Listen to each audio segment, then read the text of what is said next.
पाकिस्तान और south Africa के दरमियान दूसरा ओडीआई मुकाबला आज खेला जाना है। आप कह सकते हैं कि पाकिस्तान के लिए ये सीरीज डिसाइडर ओडीआई मुकाबला है। लेकिन जो फैसलाबाद का क्राउड है, फैसलाबाद के फैंस जिस तरीके से ग्राउंड में हाउसफुल हुआ, उस तरीके से पहला ओडीआई मैच हमें देखने को नहीं मिला। यानी कि 263 रन ही सिर्फ और सिर्फ साउथ अफ्रीका बोर्ड पे लगा पाई। अगर आप इसको क्रिकेट फैंस के मुताबिक करें कि वो कोई इंटरटेन नहीं हुए। मान सिवा बाबर आजम के, जब बाबर आजम क्राउड में आए तो अंदर गए जैसी पिच के ऊपर, तो वह बहुत ज्यादा शोर हुआ। हालांकि इसके ऊपर डिबेट भी चल रही है कि क्या क्रिकेट फैंस खाली बाबर आजम को देखने आ रहा है। तो उन लोगों को मैं जवाब दे दूं कि ये एक क्रेज है बाबर आजम का, ये लेवल है। मतलब कि एक प्लेयर को, भले एक प्लेयर है वो पाकिस्तान का प्लेयर है, उसकी फैन फॉलोइंग इतनी है। जब वो कल आउट हुआ तो भाई क्रिकेट फैंस चले गए। चलो ये तो चलता ही रहेगा क्योंकि बाबर आजम है, इतना बड़ा नाम है बाबर आजम का। बाबर आजम एक ब्रांड है। जलने वाले लोग जलेंगे, अप्रिशिएट करने वाले लोग अप्रिशिएट करेंगे इसको, जैसा भी जो बंदा समझेगा। लेकिन मेरे हिसाब से ठीक ही है, क्योंकि भाई जो जिसको सपोर्ट करने के लिए वो उसको ही देखेगा।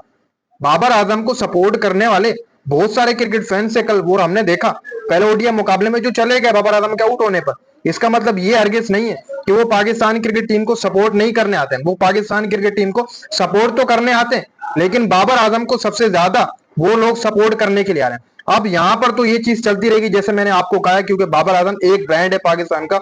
जहां पर भी बाबर आजम को आप खिलाएंगे तो क्रिकेट फैंस बाबर आजम को ऐसा ही सपोर्ट कर रहे हुए आपको दिखाई देंगे। बाकी जो फैसलाबाद की पिच है, अगर उसके ऊपर दूसरे ओडीआई मैच के अंदर भी 250 या 263 270 रन बनते हैं तो फिर दूसरे ओडीआई मैच में भी कोई मजा नहीं आने वाला।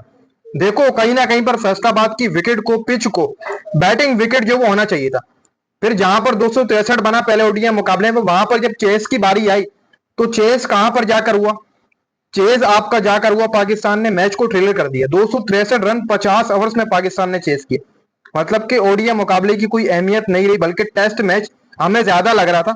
और 50 ओवर में 263 बनाना मैं समझता हूँ कि कोई बड़ी बात नहीं, इतनी सी बात है। लेकिन वो भी पाकिस्तान ने आखिरी ओवर में जाकर टारगेट चेस किया। इस मैच को भी पाकिस्तान ने ट्रेलर किया, क्योंकि भाई मुझे मजा नहीं आया।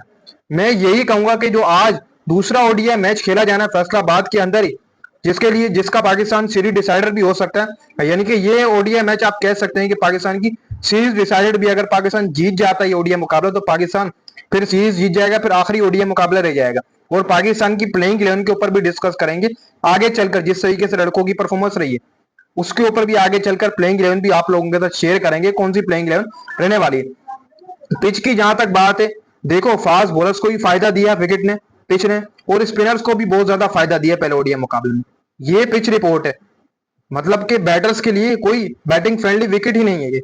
अगर आप दोनों इनिंग्स उठाकर देखें तो क्विकन डिकॉक जिस तरीके से खेल कर गए, उनको भी थोड़ा सा आप कह सकते हैं कि वो अपनी इनिंग को बिल्ड करके फिर गए। वरना जो पिच थी उसके ऊपर क्विकन डिकॉक के भी नहीं खेला जा रहा था। अगर आपने देखा होगा, कम से कम इस पिच को बैटिंग फ्रेंडली तो थोड़ा बहुत होना चाहिए था, जो कि बिल्कुल भी नहीं दिखाई दे रही थी। जैसे पाकिस्तान ने 50 ओवर में 263 रन चेस किया, ये बैटिंग फ्रेंडली विकेट नहीं थी। और ओडीआई के अंदर ऐसी विकेट होना मजा नहीं कराता। और फिर क्राउड ऐसा आया हो, क्राउड पूरा पूरा देखने के लिए आया, फुल हो क्राउड, क्रिकेट फैंस दिलचस्पी दिखा रहे हो मैच देखने में।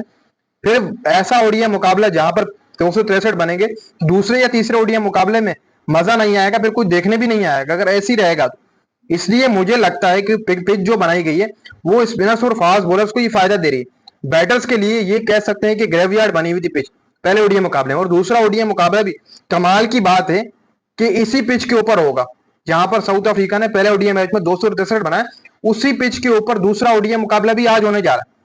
मतलब कि वहीं पर अगर होगा तो मैं समझता हूं कि शायद इस बार थोड़ी सी पिच चेंज होगी। वो भी अच्छी खबर आ रही है कि थोड़ा बहुत इसको बैटिंग फ्रेंडली निकाला जाएगा किसी ना किसी तरीके से। जहां पर स्पिनर्स और फास्ट बॉलर इससे फायदा उठा रहे थे, वहां पर बैटर्स को भी जो मदद मिलने वाली है, ये रिपोर्ट अब तक सामने आ रही है। मैं आपको बता दूं, यानी कि बैटिंग फ्रेंडली विकेट भी होगी। फिर कह सकते हैं कि आप 350 300 से ऊपर टारगेट प्लस होगा ओडीआई के अंदर भी। अब तो टीमें 400 तक जा रही हैं ओडीआई के अंदर। अगर आपने देखा होगा 300 तक तो T20 में आ चुकी हैं, तो 400 में ओडीआई तक जाना कोई बड़ी बात नहीं है। 350 प्लस होना चाहिए था। फिर पहली इनिंग देखने में मजा आता है अगर 350 रन लगे हो बोर्ड के ऊपर। दूसरी इनिंग देखने में मजा आता है जब 350 रन लगे होते हैं।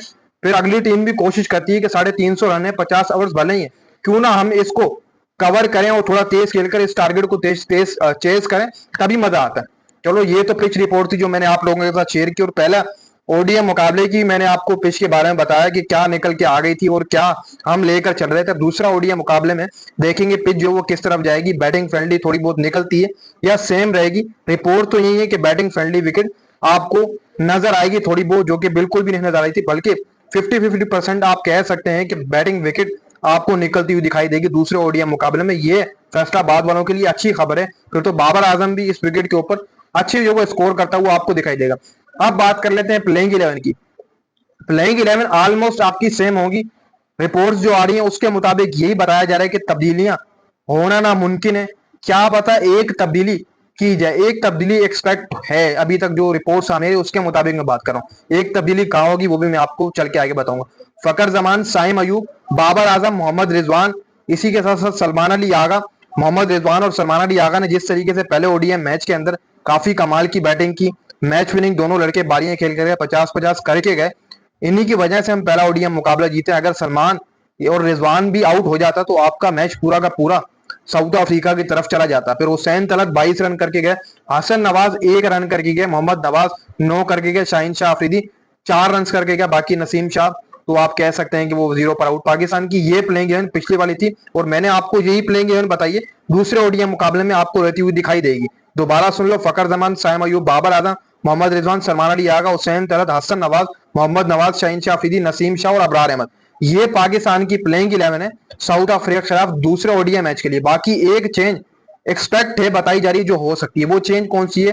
राणा फहीम अशरफ को प्लेइंग 11 के अंदर जगह दी जा सकती है। ये रिपोर्ट अब तक सामने आ रही है कि राणा फहीम अशरफ क्या पता आपको दूसरे ओडीआई मुकाबले के अंदर एक्शन में दिखाई दें, या तो हसन नवाज की जगह, या तो मोहम्मद नवाज की जगह, या हुसैन तलत की जगह।